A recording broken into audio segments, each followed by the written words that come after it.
সালাম আলাইকুম। আজকে দেখতে পাচ্ছেন যে আর 1 5 আসছি বাইকটির ইঞ্জিনের আমরা কাজ করেছি, করার জন্য খুলেছি আর কি। তো কিছু কমন প্রবলেম দেখলাম, যেটা আসলে বাইকের প্রবলেম বলবো না। এই যে ক্লাসটা পার্টটা ক্লাসের সাথে দেখাও, এই যে দেখেন যে অয়েল সিলটা, এই অয়েল সিলটা দেখেন, আপনারা দেখতেই পাচ্ছেন এই যে অয়েল সিলটা, মেকানিক্সরা বুঝতে পারবেন যে অয়েল সিলটা উল্টা করে বসানো আছে। উল্টা করে বসানোর কারণে কি কি প্রবলেম হয়, আশা করি যারা মেকানিক তারা বুঝবেন যে এই একটা অয়েল সিল পুরো ইঞ্জিনটাকে নষ্ট করে দেওয়ার জন্য যথেষ্ট। আহ এই পুরা অয়েল সিলের কারণে এই যে ক্রাশের কানেক্টিং টা বাদ, ওয়েল পাচ্ছে কল পাইনি, ঠিক মতো ওয়েল না পাওয়ার কারণে এই কানেক্টিংটা কিন্তু বাদ হয়ে গেছে। পূর্বে যে এই বাইকটার কাজ করেছিল, জানি না সে কোন টেকনিশিয়ান, হয়তো এখান থেকে ভিডিওতে কতটুকু দেখা যাবে, একটু কাছে এসে দেখাইতো যদি। এই দেখেন ভিতরে যত সময় দাগ পড়েছে, এই সিলিন্ডারের ভিতরে পূর্বে কাজ করানো হয়েছে। কি কাজ করানো হয়েছে?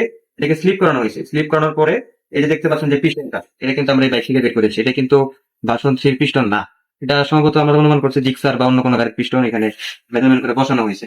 এগুলাতে আসলে, যেগুলো আর কি কুলিং ওয়াটার সিস্টেম, এগুলোতে আসলে স্লিপ করে কাজ করাইলে এগুলো ঠিক না। এগুলো প্রবলেমের কারণে, এই দুইটা মেজর প্রবলেমের কারণে যথেষ্ট ইঞ্জিনটাকে নষ্ট করে দেওয়ার জন্য। তো আপনারা সবাই চেষ্টা করবেন ভালো জায়গায় অভিজ্ঞ মেকানিক দিয়ে কাজ করানোর জন্য। তো এটুকু আপডেট দেওয়ার জন্য আজকে ভিডিওটা করা। সবাই ভালো থাকবেন। আসসালামু আলাইকুম।